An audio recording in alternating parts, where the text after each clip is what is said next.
नमस्कार साथियों, मैं डॉक्टर दिलीप सारण, प्राकृतिक चिकित्सालय बापू नगर जयपुर से। आज मैं जो एपच जो हो जाती है, इंडाइजेशन जिसको बोले, वो हो जाती है, जिसको गैस्ट्राइटिस रहती है, उनके लिए योग और प्राणायाम के माध्यम से उसको कैसे ठीक किया जा सकता है, घर बैठे उसको कैसे ठीक किया जाता है, आहार क्या लेना चाहिए, उसके आहार के बारे में भी थोड़ा सा जानकारी देना चाहिए। एपच जो है या इंडाइजेशन जो है, ये आम बीमारी होगी, क्योंकि जयपुर में तो देखते हैं सभी लोगों को ये सारी समस्या होती है और हज़ारों पेशेंट हमारे पास आते हैं, क्योंकि खाना खाते ही पेट फूल जाना या ब्लोटिंग होने, बार बार दस्त जाना, खाना खाया पचा भी नहीं। आईबीएस की भी शिकायत बहुत सारे जो आंतें जो कमज़ोर हो जाती हैं उनके लिए भी ये जो है योगाभ्यास यदि नियमित रूप से और कुछ प्राणायाम का अभ्यास यदि नियमित रूप से आप करते हैं तो आपका बिल्कुल ठीक हो सकता है और स्वास्थ्य लाभ ले सकते हैं। आपको ये चैनल अच्छा लगे तो उसको सब्सक्राइबर करना है और लाइक और कमेंट्स भी करिए और शेयर भी कर दीजिए, लोगों को भेज दीजिए जो घर बैठे लोगों को आराम से सुविधा मिल सके। तो एक तो आहार के बारे में, उसमें पानी आपको खूब पीना है और खाना खाने के बाद में जिस आसन में हम लोग बैठे हैं इस आसन में ज़रूर बैठें। खाना खाने के बाद में स्टार्टिंग में 2-3 मिनट 5 मिनट बैठें तो आपका इंडाइजेशन जो है वो धीरे धीरे, या गैस्ट्राइटिस है वो धीरे धीरे आपकी ठीक हो सकती है। तो वज्रासन, आप जिस आसन का नाम वज्रासन है, वज्रासन का अभ्यास आप स्टार्टिंग में 2-3 मिनट करें धीरे धीरे बढ़ाते हुए। पर तो ये ध्यान रखिए जिसको घुटनों में कार्टिस घिस चुका है, ऑस्टियोआर्थराइटिस है घुटनों में, उनको वज्रासन की अभ्यास नहीं करना है। तो एक तो ये वज्रासन का अभ्यास करना है। दूसरा, प्राणायाम में जो है हमारी क्रिया, जैसे कपालभाति है, भ्रामरी प्राणायाम है, ये जो प्राणायाम के अभ्यास आप करोगे तो उसके लिए बहुत बढ़िया। पर तो कपालभाति पिछले वीडियो मैंने बताया हुआ है, कपालभाति प्राणायाम का अग्निसार क्रिया और करेंगे, कपालभाति के साथ साथ अग्निसार क्रिया भी करेंगे, जिससे आपकी डाइजेशन जो है, आंतें जो है वो मजबूत होगी। और आपको आहार जो है प्राकृतिक आहार लेना है, सुपाच्य, उसमें मिनरल्स विटामिन सब मिले, इस टाइप का एकदम पच सके। रात को दाल है, चावल है, बेसन है, आलू है, इनका प्रयोग नहीं करें जिसका इंडाइजेशन होता है और गैस्ट्राइटिस, क्योंकि इनमें रिच प्रोटीन होता है और रात को प्रोटीन नहीं पच पाता है, क्योंकि दिन में जो प्रोटीन ले सकते हैं तो वो ले लीजिए। रात को क्या होता है, रात को खाना खाने के बाद में एक तो पानी का इंटेक कम होता है, उसका भी कारण रहता है, और आपकी रात को कोई एक्टिविटी नहीं होती, इसके कारण से आपका खाना पूरा प्रॉपर नहीं पच पाता है। तो आपको क्या करना है, रात को जो है हल्का आहार लेना है। जैसे जैनियों में का है ना, सूर्य अस्त होने से पहले पहले आपको आहार करना चाहिए। तो सूर्य अस्त होने से पहले पहले आपको आहार करना चाहिए। तो आप 10 बजे से सोओगे तो पानी का इंटेक भी हो जाएगा और आपका डाइजेशन भी धीरे धीरे। या खाना खाने के बाद में 5 मिनट तो वज्रासन में बैठें और थोड़ा सा वॉक कर लीजिए, 50 कदम सीधे चलें, 50 कदम उल्टे भी चलिए, उससे आपका इंडाइजेशन की जो प्रॉब्लम है वो ठीक हो सकती है। तो सबसे पहले आज स्टार्ट करते हैं अपन कपालभाति से। कपालभाति पिछले वीडियो में करा है, पर तो पेट के लिए कपालभाति होती है, वो बहुत ही बढ़िया क्रिया होती है। तो कपालभाति को अपन सबसे पहले कैसे करेंगे, कोई भी आसन में बैठेंगे, सुखासन है, सीधासन है, पद्मासन है, वज्रासन है, उसमें बैठ के, और जिनको घुटनों में दर्द है, कमर में दर्द है, वो नहीं बैठ सकते नीचे, तो आप चेयर पर बैठ जाइए, पलंग पर बैठ जाइए, पैर लटका के बैठ जाइए। तो कैसे आप सहज तरीके से बैठ के कपालभाति क्या करनी है, हार्ट पेशेंट और जिनको हाई बीपी होती है उनको कपालभाति तेजी के साथ नहीं करनी है, ये आपको विशेष रूप से ध्यान रखना है। न उसको इतना फास्ट एक्सरसाइज करनी है, कोई भी एक्सरसाइज है उसको पूरा ध्यान रखें। फिर भी कभी कोई जरूरत पड़े तो आप प्राकृतिक चिकित्सालय जो बापू नगर में है, आप यहाँ से कांटेक्ट कर सकते हैं। आप मेरा नंबर से भी फ़ोन करके कर सकते हैं, आप कमेंट्स करके कोई भी सुविधा असुविधा हो रही है तो आप उससे मेरे से राय ले सकते हैं। तो सबसे पहले आपको कपालभाति में कोई भी आसन में बैठे, कमर और रीढ़ जो है अपना एकदम सीधा रहना चाहिए कपालभाति में, और आंखें सहजता से, कोई भी जैसे योग मुद्रा में बैठ जाइए, अंजनी मुद्रा में बैठ जाइए, कोई भी मुद्रा में बैठ जाइए या सहज तरीके से बैठिए, आंखें सहजता से बंद करते हुए कपालभाति प्राणायाम का अभ्यास करेंगे, पूरा श्वास बाहर छोड़ेंगे। तो आज कावेरी जो हमारे साथ है, योग की एक्सपर्ट है कावेरी, बहुत ही अच्छा योग तो करती ही करती है और होम ट्यूशन भी लेती हैं, और कुछ ये कॉलेजों में, स्कूलों में भी अलग अलग टाइप के कैंप लगाती है योग के, और काफ़ी उन्होंने फ्री सेवाएं भी कैंप, फ्री कैंप लगाए हैं, और कॉलेजों में जैसे कानोडिया कॉलेज में भी लगाया है, महारानी में लगाया है, पारी कॉलेज में लगाया है, हम लोगों ने साथ भी लगाए हैं, तो बहुत सारे कैंप भी लगाए हैं। तो कावेरी आज योग के एक्सपर्ट है, ये आपको कपालभाति कैसे सही तरीके से करना चाहिए, उसके बाद में कुछ 10 आसनों का एक कॉम्बो है, उसको कैसा करना चाहिए जिससे आपका इंडाइजेशन है वो ठीक हो सकता है, तो आज कावेरी आपको बताएगी। कावेरी जी। नमस्ते फ्रेंड्स। अपच और गैस से कई आसन जुड़े हुए हैं, जिसमें से कुछ एक 10 आसनों का कॉम्बो हमने बनाया है। हम शुरुआत करते हैं नौकासन से। सबसे पहले सीधा बैठ जाएंगे, दोनों पैरों को सीधा रखते हुए सहज भाव से कोशिश करेंगे धीरे धीरे पैरों को उठाने की। सबसे पहले सीधे पैर को उठाएंगे। शुरुआत में बैलेंस नहीं बनेगा, इसलिए हम हाथों को साइड में रख के बैलेंस बनाने की कोशिश करेंगे। धीरे धीरे दूसरा पैर उठाएंगे और धीरे धीरे कोशिश करेंगे, अगर बैलेंस नहीं बन रहा है तो हाथों को रखेंगे फ्लोर पर और धीरे धीरे कोशिश करेंगे दोनों पैर उठाने की। इस तरह से कुछ देर के लिए रुकेंगे। जितनी देर आप अपनी क्षमता अनुसार रुक सके उतने ही अच्छे इसके रिजल्ट्स हैं। कुछ देर रुकेंगे, कमर, कंधे, गर्दन बिल्कुल सीधे, धीरे से पैरों को नीचे रखेंगे और विश्राम करेंगे। पुनः 1 या 2 बार इस आसन को दोहराएंगे।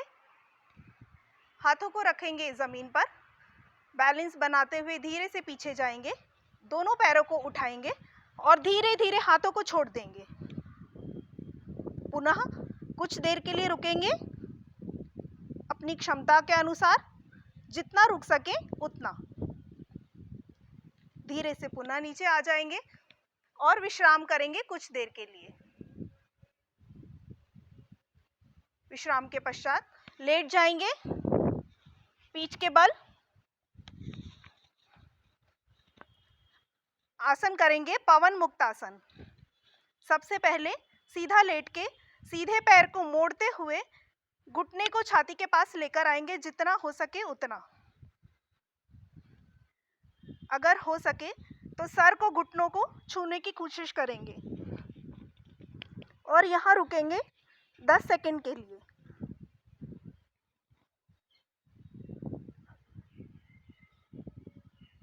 धीरे से विश्राम करेंगे, पैर बदलेंगे।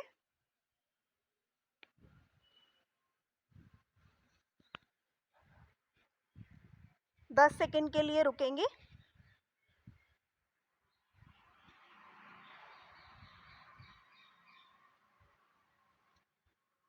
और विश्राम करेंगे। इस बार दोनों पैरों से एक साथ दोनों पैरों को मोड़ेंगे, दोनों हाथों की अंगुलियों को मिलाते हुए तेजी से कसते हुए पेट को दबाते हुए घुटनों को छाती के पास लेके आएंगे और अगर हो सके तो सर से घुटनों को छूने की कोशिश करेंगे।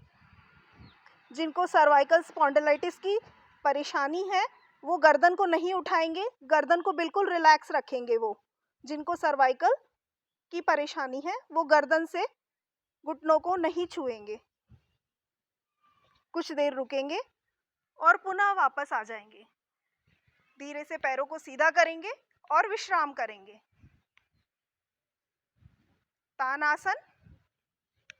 सीधे लेटते हुए दोनों पैरों के पंजों को मिलाते हुए धीरे से उठाएंगे और अपनी क्षमता अनुसार यहाँ रुकने की कोशिश करेंगे। 5 सेकंड, 10 सेकंड, 15 सेकंड, जितनी आपकी क्षमता हो उसके अनुसार।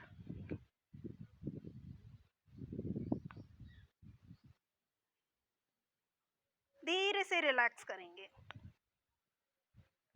5 सांसों तक विश्राम करने के बाद इस आसन को पुनः दोहराएंगे। गहरी लंबी सांस लेंगे और सांस के साथ भरते हुए दोनों पैरों को एक साथ ऊपर उठाएंगे और यहाँ विश्राम करेंगे।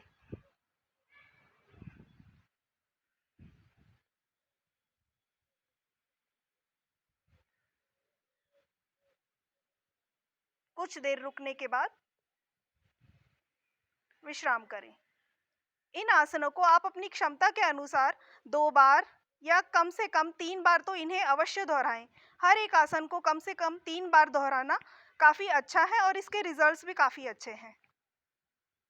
इसके बाद हम करेंगे सेतुबंद आसन।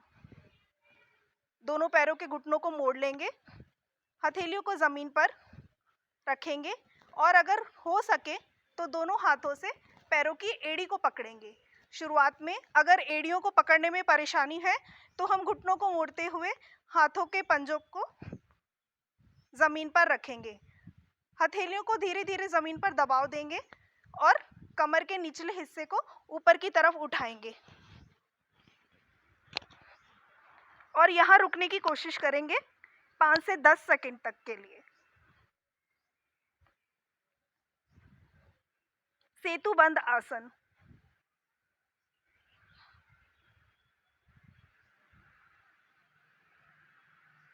धीरे से विश्राम करेंगे।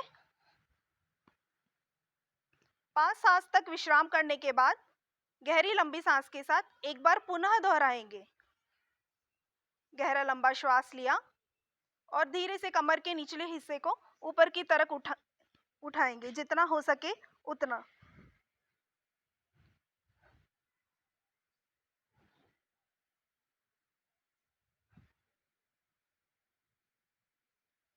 और धीरे से रिलैक्स करेंगे। दोनों पैर सीधे, कुछ सांसों के लिए विश्राम।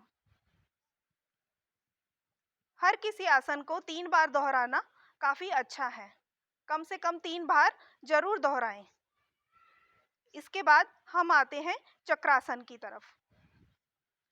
दोनों पैरों को मोड़ेंगे, सहजता पूर्वक दोनों हाथों को कंधों के पास रखते हुए हथेलियों को कंधे के पास दबाएंगे और सबसे पहले कमर के निचले हिस्से को उठाएंगे।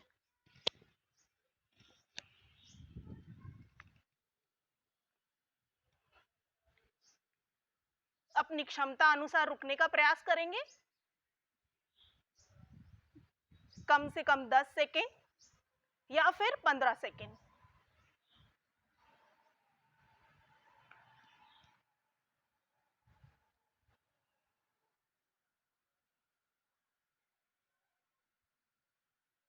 और धीरे से विश्राम करेंगे।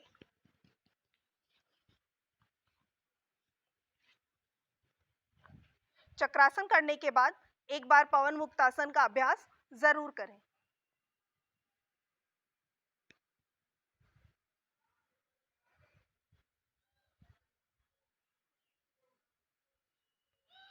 और धीरे से कुछ सांसों के लिए विश्राम करें। चक्रासन को भी आप अपनी क्षमता के अनुसार 2 से 3 बार दोहराएं। 5 सांसों तक विश्राम करने के बाद हम आ जाते हैं पेट के बल उल्टा लेटने वाले आसनों पर। धीरे से करवट लेते हुए उल्टा पेट की तरफ घूम जाएंगे। सबसे पहले हम अभ्यास करेंगे शलभासन का। दोनों हाथों की हथेलियों को जंघा के नीचे रखते हुए एकदम सहज भाव से लेट जाएंगे। धीरे से हाथों की हथेलियों से पैर की जंघा पर बल देते हुए सीधे पैर को ऊपर की तरफ उल्टा उठाएंगे और कुछ देर यहीं रुकेंगे। विश्राम करेंगे। बाएं पैर से अभ्यास।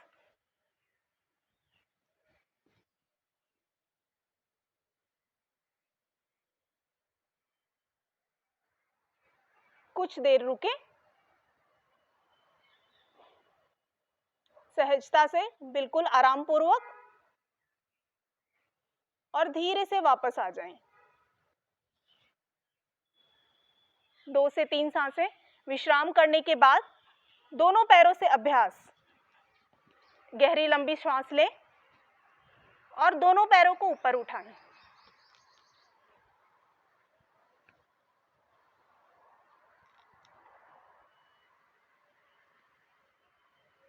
श्वासों की गति बिल्कुल सामान्य रूप से गहरा लंबा सांस लेते रहें और छोड़ते रहें, सांसों को रोकें बिल्कुल नहीं। और धीरे से वापस आ जाएं। दोनों हाथों को बाहर निकालें और 5 सांसों के लिए धीरे से विश्राम करें।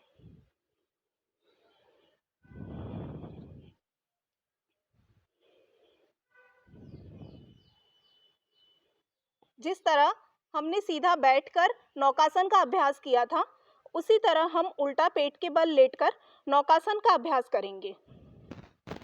सबसे पहले पैरों को पीछे की तरफ खींचें, दोनों हाथों को आगे रखते हुए अपने शरीर के पूरे भार को मध्यमा में नाभि की तरफ रखते हुए आगे से दोनों हाथों को उठाना है और पीछे से दोनों पैरों को उठाना है। गहरी लंबी श्वास के साथ सबसे पहले पैर उठाएं और धीरे से हाथों को उठा दें।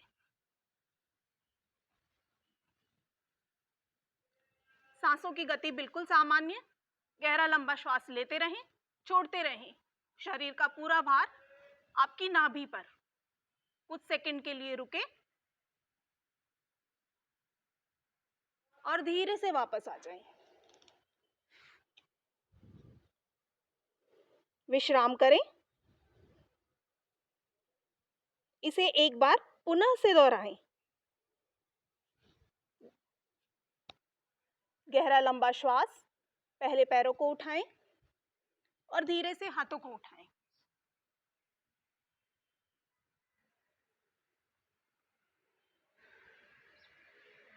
और विश्राम करें।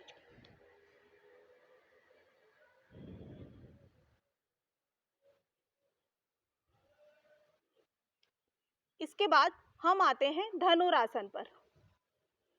दोनों पैरों को मोड़ेंगे, सबसे पहले दायां पैर, फिर बायां पैर।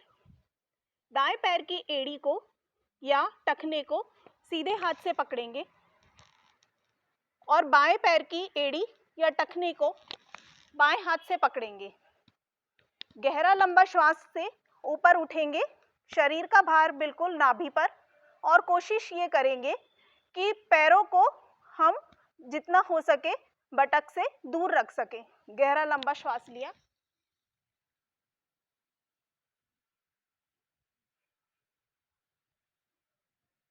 कुछ सेकंड के लिए रुकने का प्रयास करें।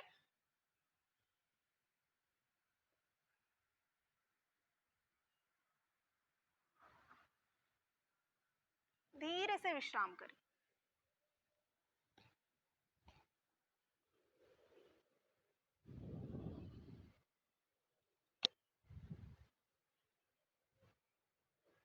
कुछ सांसें विश्राम करने के बाद शवासन में रिलैक्स लेट जाएं।